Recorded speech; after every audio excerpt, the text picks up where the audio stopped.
Hello again guys, good day para sa ating PUP chess team.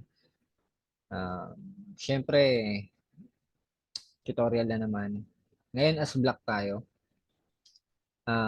What if the first move ng kalaban natin is T4? Ayan, T4. So, kapag hindi mo pa alam yung algebraic notation kung bakit ito nangyari, you must study. You can go to YouTube. Ayan. And search um, algebraic and notation chess. And then, matututunan mo na yan kung paano siya i-record. Yan, katulad ng ginagawa ng babae. At yung mga basic fundamentals na kailangan yung matutunan. Ngayon, D4, I will go to analysis. At this moment, 22, 23 ako plus 5. And my opponent played uh, D. Okay. My opponent played D4 and I play D5. In this game, I will play as black.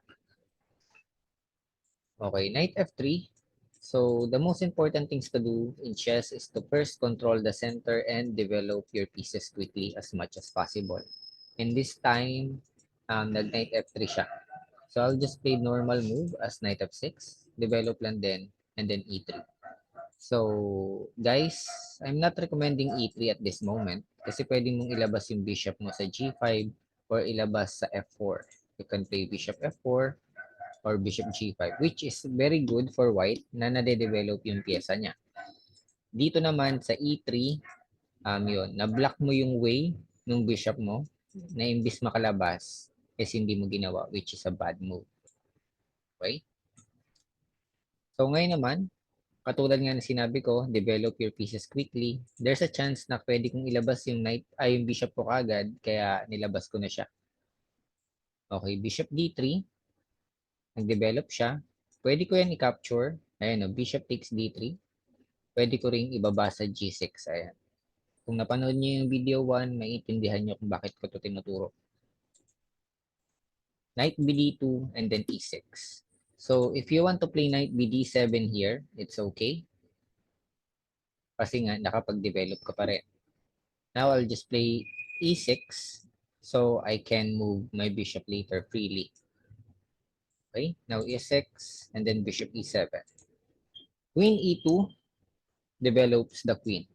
Katulad niyan, lagi kong sinasabi sa inyo, hanggat maaari, i-develop nyo po yung mga pyesa nyo as much as possible. Katulad niyang white, meron na siyang 2177 at yung rating na yan ay mataas na din. Castling din ako and then E4, breaking the center.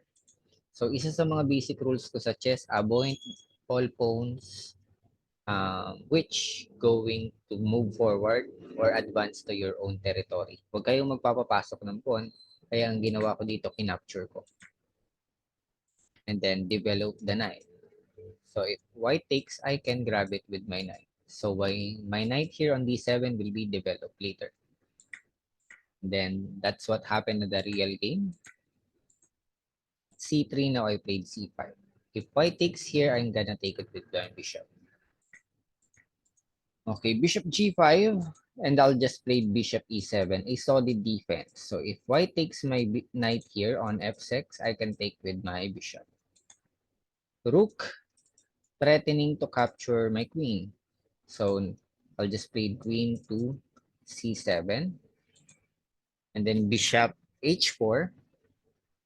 And then I want to trade pieces. Trading pieces with a move that can develop my piece. So hindi niya kinain. White just played rook d4. I'll just play queen b6, waiting move. And then another developing move.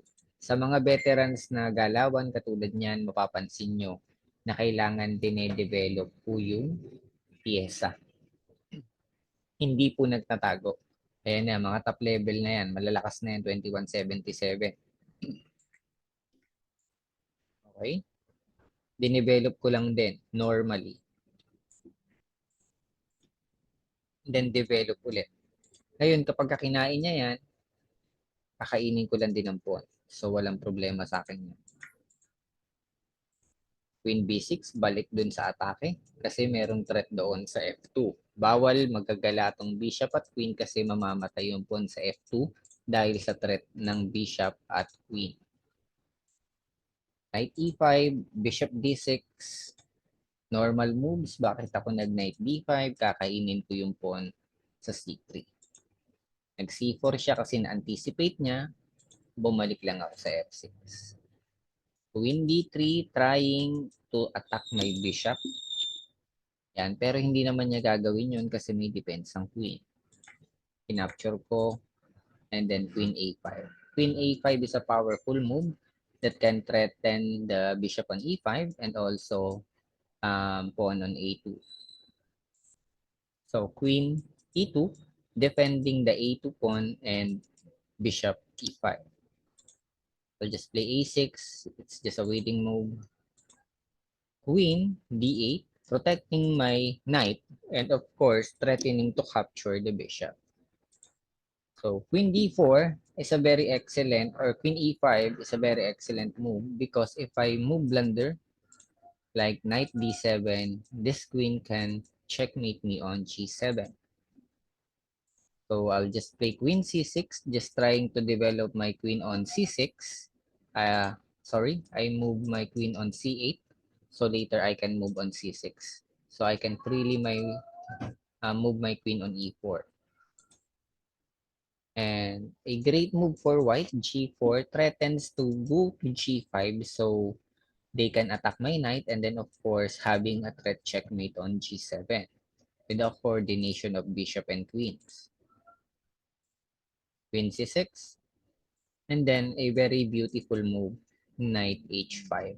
So this queen cannot take my pawn on G7 because there's a knight that can capture the queen. So I guess this is a waiting move, bishop B2. I played queen F3, so I can give a check here. I can take this pawn, and later I can move my knight and give a checkmate. So H4, a blunder move, because I can have a tactics of fork. Queen fork attacking two pieces at the same time.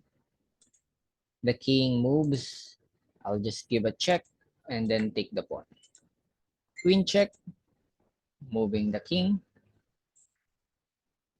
and then check again, capturing again the pawn, and then I move knight to F4, checking the king. The king goes to a very unsafe square, F1. So I continue my attack on G2, and now on G1, check, and now queen takes F. Now if white kings move here, example, check.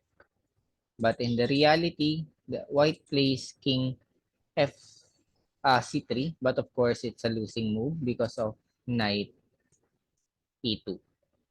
There's only two squares that white can move in this position. I guess this one, two, or this one. But if white moves here, bishop will die. Now, if white moves here or here, both scenario will happen that the queen will lose. And then white resign. So you can review this game and at least remember the principles and rules that I mentioned so you may use it on your game. Thank you very much, PUP Chess Team. I hope you learned something from this video. At kahit hindi araw-araw tayong nag-aaral ay mag-apply nyo siya sa game. Thank you very much and have a nice day. Goodbye.